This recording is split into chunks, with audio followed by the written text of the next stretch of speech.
welcome back to our YouTube channel, Fulfill the Game of Life. Well, we've been missing in action for about 3 weeks, just as we told you at the end of our last video. So if you're still hanging on and waiting to see any video from us, thank you for holding on that long.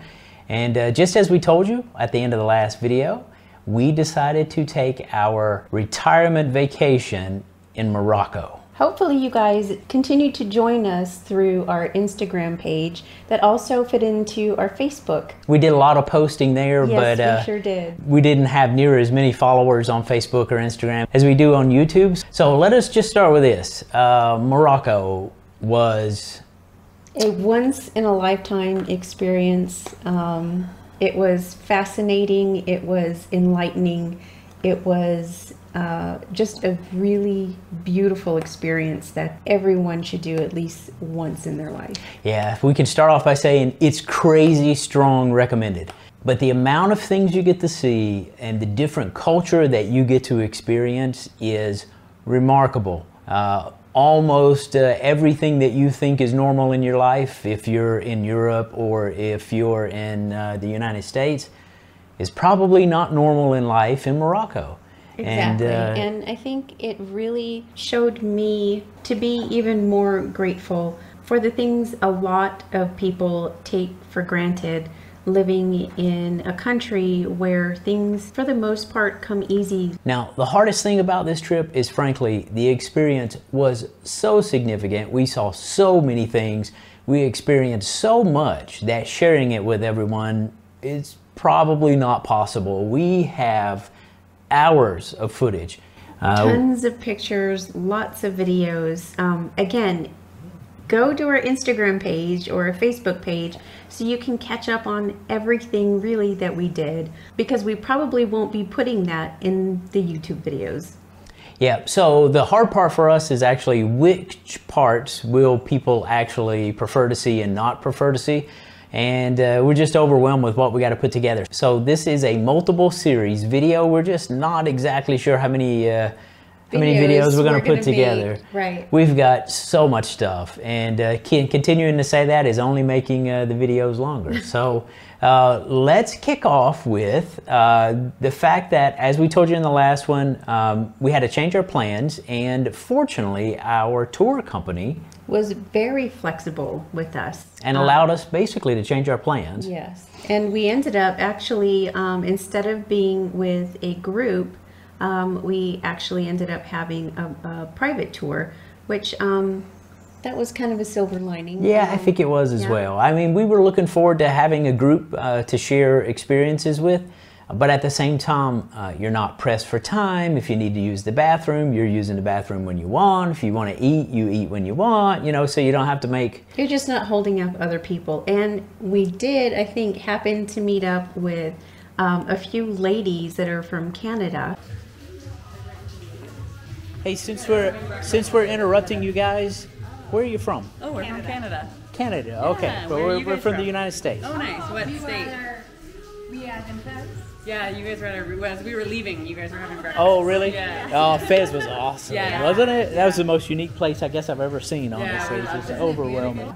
That I think we would have probably ended up on the tour with had our schedule not been delayed. Yes, so the schedule that was delayed was getting across the border to Morocco. We basically... Yeah, so we had to spend about 4 days in Ceuta, Spain, which not only do they pronounce differently in Morocco, they spell it differently in Morocco, which is Ceuta, I believe? Yeah. Ceuta in Morocco, but anyway, we came across the border and we were amongst the very first people to come across the border after being closed for two entire years. That was pretty exciting. It was nice. There were camera crews on both sides before you crossed the border, and when you actually made it across into Tangier.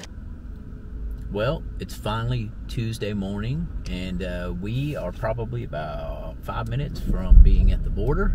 And it's the moment of truth time. We're hoping to get across the border since it's supposed to be open today.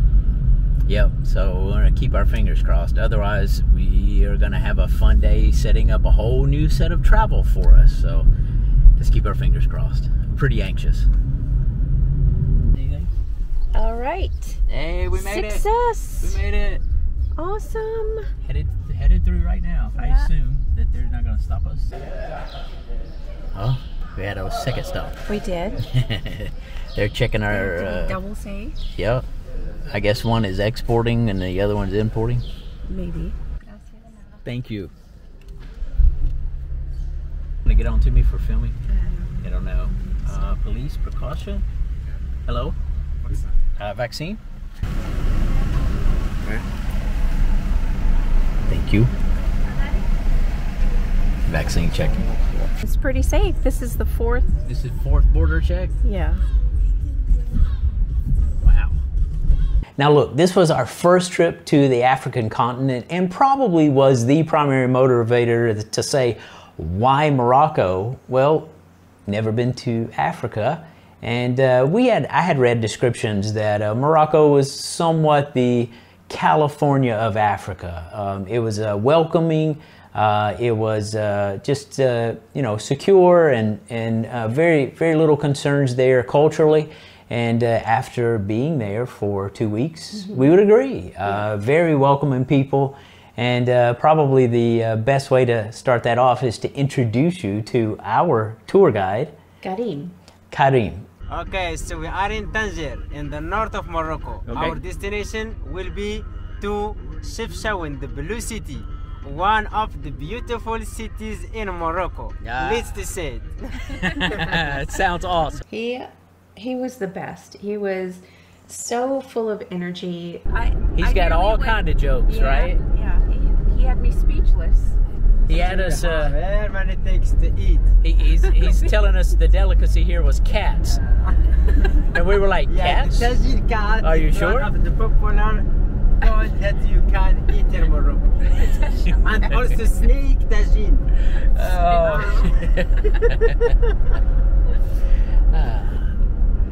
He's joking. I'm just joking. It's not true. Feel free to ask me for anything. Okay, I put the camera back on. It's time for you to sing us a song. Man, so do you want to sing in Berber or in Arabic? Which one are you Arabic, best at? yeah. You don't have to really do it. I'm joking. If it makes you really uncomfortable. It's like the cat joke in reverse.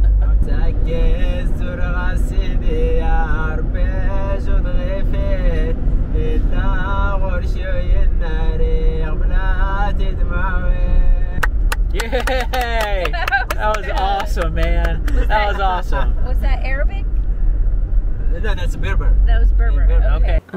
He is such a kind-hearted and thoughtful young man, and you could tell throughout the tour just the care that he gave to the locals he had met over the several years that he's been a tour guide. And I thought that gave another level to the tour. Yeah, he was very knowledgeable. He was very excitable, which kept the trip high energy, at least at the right times.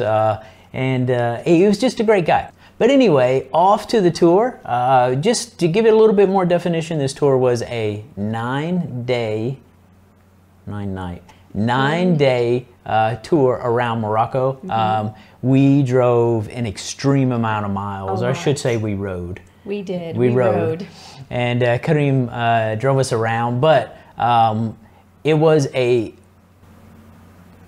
condensed tour. There was so much to see, and I think Richard agrees that if we had to do it over, we would have probably taken the 13 to 15 day tour, just so that we could have had a little more time in some of the places that we stopped. Yeah, you know, we reflected back, if you watched our videos on Madeira, Madeira, we reflected back that as, you know, we age a little bit, we don't have the energy level.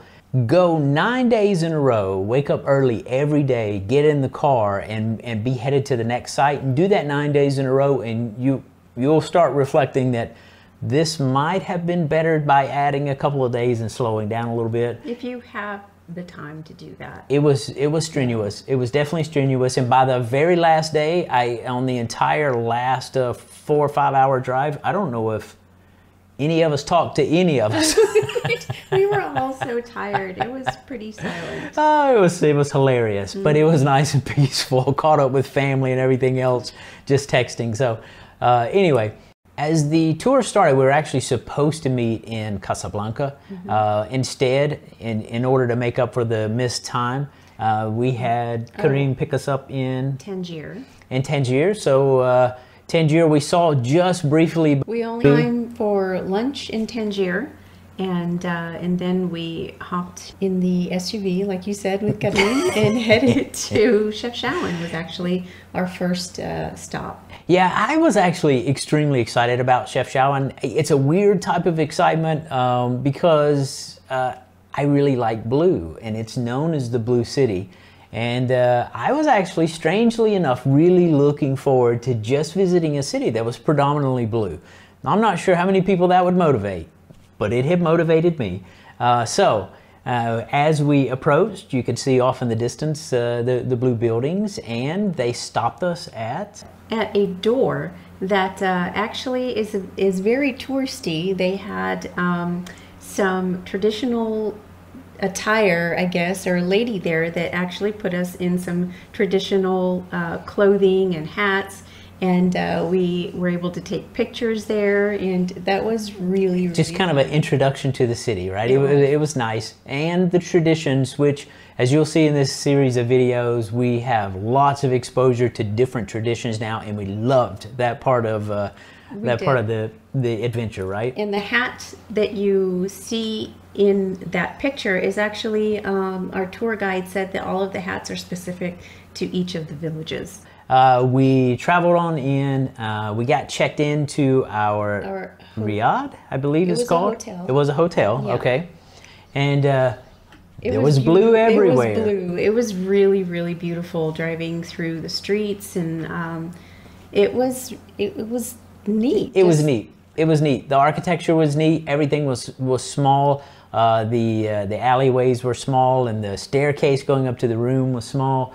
But it was a very nice day for us, just artsy looking. Very. And, you know, it fit right into your kind of mental picture of the culture. It was just an experience to stop and look continuously. And we enjoyed that. I enjoyed that a lot. We did. And when we got to our hotel, it is tradition at each of the hotels to have the traditional Moroccan tea, which is a mint tea. And at this particular hotel, I think it was my favorite. It was delicious. They put, I think it's green tea, and they put lots and lots of mint.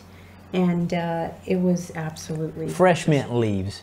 Fresh mint leaves, They yes. submerge it in it. But I will tell you this. It displaced almost every other drink in the country. Everywhere we met someone, we were introduced. We were given tea as a greeting. And to your point, mint tea. And then we had some a little bit more specialized, which we'll show you later on, with even more herbs. Yes. But it was sweet tea as well. So it was a little bit, remind you a little bit of the United States Southern sweet tea. Yeah. And it was actually very good tea.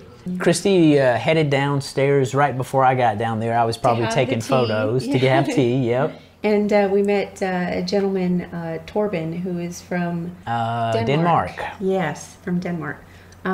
Fascinating guy. Seemed to actually live there, spent a lot of his life there with a friend, it sounded like, and has writing credits to music critics, music critic, and those things. So it was fascinating. It was. We enjoyed kind of the evening with him. We did. He took us around the city, and we stopped and had some more tea. And I had a chance to sit and just have an amazing conversation with him. Very sweet guy. And while I was sitting and relaxing and having some tea, Richard decided to take a stroll in the city, and it was the funniest story when he came back. Yeah, I got mugged. No, thank you. Oh, these two ladies. I walked around the corner, and these two ladies threw, once again, kind of the traditional dress on me and the traditional hat. and took a photo of me with my own phone, which is what you see here. But of course I had to pay him some money. So I didn't technically get mugged, but I got mugged. It was quite the experience. I was like, no, I don't need that. And then it's like, here, put that on, sir. That was funny. But anyway, I made it back safely. Walking around the city and seeing the blue and the paintings everywhere, the doors, there were so many doors that were unique. It was beautiful. Lots of places to stop and take pictures, and yep, it was pretty amazing.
Now, one thing for curiosity is we ask multiple people, why blue? Why is it painted blue? So there was a couple of explanations. One of them was to repel mosquitoes. The other one had to do with the Jewish religion. They reminded you of the sky. They reminded the Jewish people of the sky. But we heard three other things. One was about spirits and keeping spirits away, keeping the good ones in and the bad and those spirits things. away. So before we sat here, we actually pulled it up on the internet just to kind of understand, why is it blue? And of course, tourism is one of those things, just a unique place to see. And wouldn't change it. Enjoyed it. As we drove out, we headed out the next morning, and as we drove out, you can see the overall view of the city. And Kareem is smiling and happy that we're still alive and headed to day 2. So in order to keep the videos of all of this information a little bit shorter, we're going to cut this one off with really day 1 in Chefchaouen. So if you enjoyed the video, please give us a thumbs up, and don't forget to hit that subscribe button and hit the bell so you don't miss additional content. Ding dong. So we look forward to bringing you way more information. This place gets so fascinating. Hope you enjoyed the Blue City. We'll be back soon. Thank you.